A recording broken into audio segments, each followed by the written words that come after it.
Ya, dialog kita lanjutkan kembali, heboh RUU HIP. Pak Aziz. Halo Pak Aziz Samsudin. Ya, halo. Pak, ini tadi saya mengkonfirmasi sekali lagi bahwa ini dari Balik sebetulnya yang membuat draftnya. Ya. Nah, sebetulnya badan keahlian Dewan itu dibutuhkan nggak dalam proses pembuatan rancangan undang-undang, terutama yang inisiatif dari DPR? Dalam pembahasan di Balik, secara mekanisme biasanya dilibatkan. Biasanya dilibatkan. Karena ini saya mencoba mengutip ya, ini ada pernyataan bahwa sebetulnya ya, naskah akademik dan draft Balik yang bikin, terus kemudian BKD nggak buat naskah akademiknya gitu. Seolah-olah memang BKD itu kurang dilibatkan dalam proses pembuatan draft RUU HIP. Ini sesuatu yang umum, yang biasa, atau sesuatu yang agak sedikit berbeda? Saya sampaikan tadi secara tatib dan mekanisme. Ya. Dan secara Undang-Undang 12 tahun 2011 dan Undang-Undang 15 tahun 2019. Ya. Mekanisme pembuatan itu kalau itu inisiatif DPR, secara normatifnya badan keahlian itu diminta pandangan dan memberi masukan. Ya. Secara normatif. Gitu. Oke. Kalau informasi yang Bapak terima seperti itu kan, ya informasi saya akan cek gitu loh. Oke, baik. Dan ini sebetulnya rapat-rapat untuk penyusunan draft ini juga sudah beberapa kali dilakukan. Koreksi kalau saya salah. Saya kurang tahu, kurang jelas. Karena kan pembahasan itu tadi saya sampaikan di Badan Legislasi. Oke. Badan Legislasi itu pimpinannya ada Pak Supratman, ada Pak Willy, ada Ibu Rike Diapitaloka, ada Pak siapa ini Pak satu lagi ini dari PKB itu. Ya. Oke, tapi ketika dia ditentukan masuk ke dalam prolegnas itu di paripurna ya?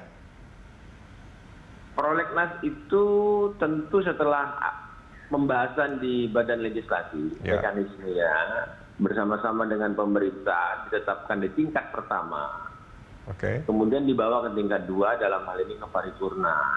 Untuk mendapat koreksi masukan dan segala informasi untuk didengar dan kemudian menerima masukan. Masukan-masukan itu untuk menjadi bahan sikap fraksi, sikap partai, dan sikap pemerintah. Begitu. Nah, dalam hal memutuskan untuk meneruskan pembahasan, baik itu di tingkat komisi atau di tingkat pansus, atau melakukan masukan-masukan untuk melakukan pendalaman-pendalaman lebih lanjut. Gitu. Itu kalau pernyataan fraksi termasuk DIM juga di situ, Pak Aziz? Oh, belum. Pernyataan pandangan mini fraksi belum termasuk DIM. DIM itu dilakukan setelah masuk pembahasan rapat kerja, kemudian panitia kerja, kemudian tim perumus, baru tim sinkronisasi, baru melakukan pembahasan yang namanya daftar inventarisasi masalah.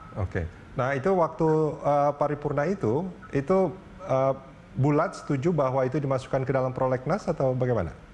Saya harus cek notulensi, karena saya tidak ingat satu persatu kan pandangan fraksi masing-masing dan lain sebagainya.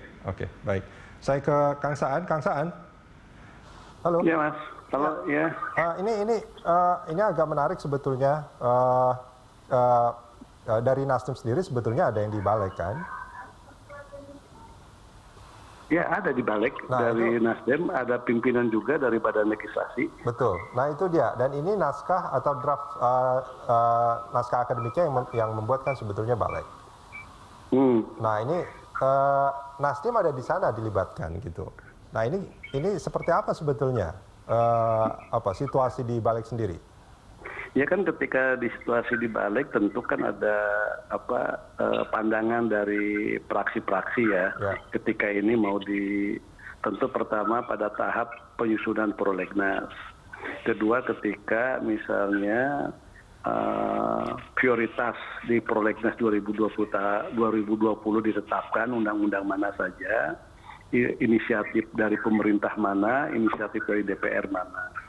Nah tentu inisiatif dari DPR itu yang menyiapkan draft dan naskah akademiknya tentu dari DPR semua.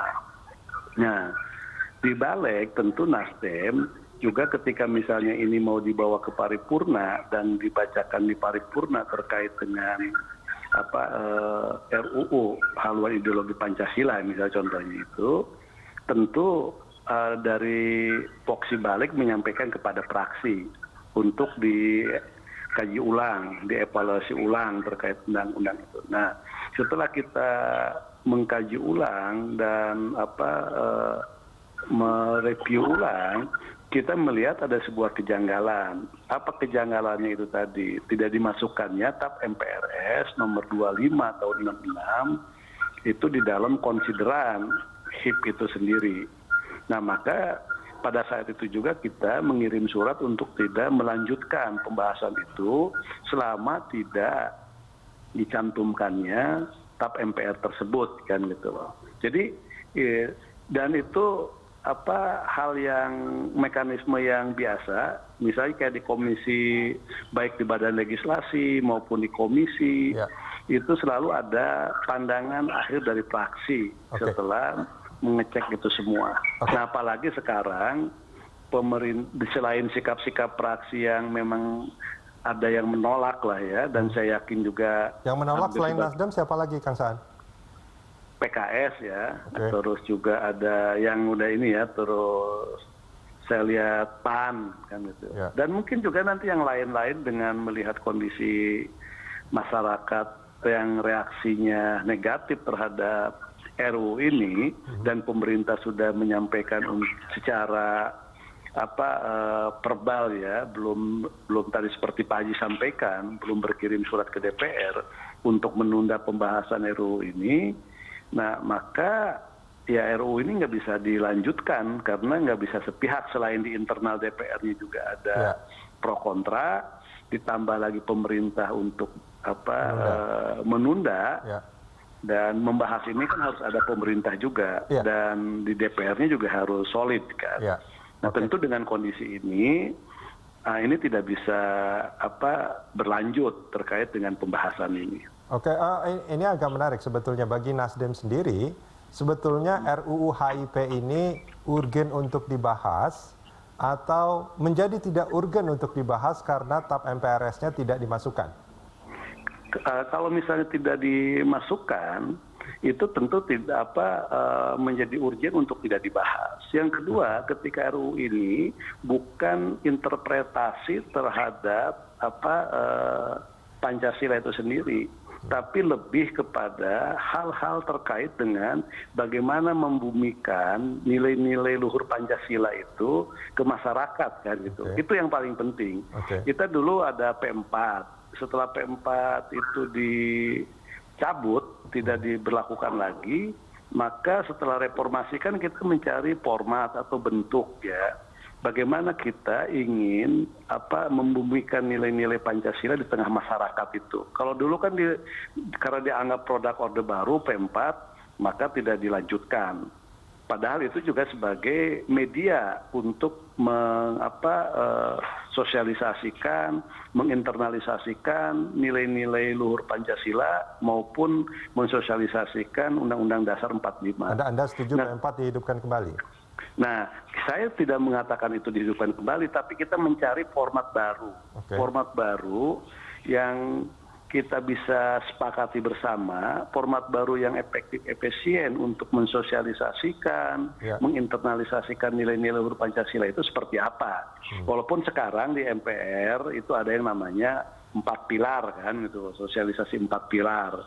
Nah, tapi ini harus kita cari biar efektif. Biar misalnya masyarakat itu kembali menggunakan nilai Pancasila itu dalam kehidupan sehari-hari. Nah, itu yang menjadi penting. Ya, Kang Saan, kembali ke RUU HIP-nya. Seolah-olah kalau itu tidak dimasukkan, ini saya mencoba untuk menangkap jalan pikiran Nasdem, Kang Saan. Seolah-olah HIP ini seperti dianggap beberapa pihak gitu ya, ini seperti ditafsirkan akan memunculkan kembali aliran atau ideologi-ideologi yang sebetulnya dilarang dalam TAP MPRS itu?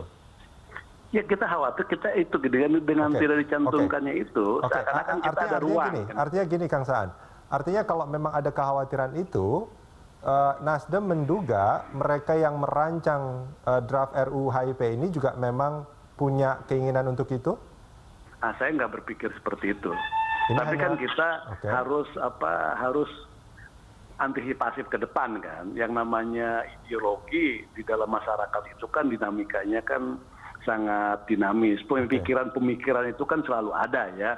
Karena kadang itu menjadi rujukan dalam dinamika kehidupan sosial di masyarakat. Meskipun TAP MPRS itu kan nggak bisa dicabut saat ini ya. Kita antisipasi ya. Ya, Kang Saan. Jadi memasukkan itu secara formal ke dalam konsideran RUU itu adalah sebagai bagian dari sebuah antisipasi kita ke depan. Jadi nggak berpikir curiga bahwa orang yang memasukkan ini seakan-akan punya desain untuk memunculkan itu. Jadi saya nggak punya kecurigaan itu. Tapi saya lebih berpikir soal pencegahan dan antisipasinya aja. Meskipun sebetulnya TAP MPRS itu tidak bisa dicabut ya? Walaupun tidak bisa dicabut oleh kita memang, tapi dalam sebuah undang-undang yang penting terkait dengan soal Pancasila, karena ini adalah terkait langsung dengan Pancasila dan salah satu rongrongan dalam sejarah kehidupan berbangsa kita yang jelas-jelas merongrong kehidupan Pancasila itu kan PKI misalnya kan, beserta dengan ajaran-ajarannya. Ini kan sejarah yang sudah mencatat hal seperti itu. Nah, supaya sejarah tidak berulang terkait dengan itu semua, maka kita perlu untuk melakukan antisipasi, yaitu memasukkan secara resmi dan formal TAP MPR tersebut di dalam RUU haluan ideologi Pancasila. Nah ini dia pertanyaannya, meskipun tidak dimasukkan ke dalam draft RUU, sebetulnya TAP MPR itu kan juga berlaku kan? Ya berlaku, tapi kalau misalnya tidak dimasukkan nanti akan ada dua hukum ya, undang-undang dan TAP MPR. Di TAP MPR dilarang, tapi di undang-undangnya tidak dicantumkan. Nah, karena kan TAP MPR itu kan istilahnya kedua setelah undang-undang dasar. Dari segi hierarkisnya kan. Nah, maka perlu itu dicantumkan. Jadi mencantumkan Undang-Undang Dasar 45, yang kedua TAP MPR, itu kan harus dicantumkan. Apalagi dalam RUU sepenting ini tadi. Oke, baik. Kang Saan, Pak Aziz, kita jeda sebentar. Kita akan lanjutkan ini di segmen berikut pemirsa. Jangan kemana-mana, kami segera kembali.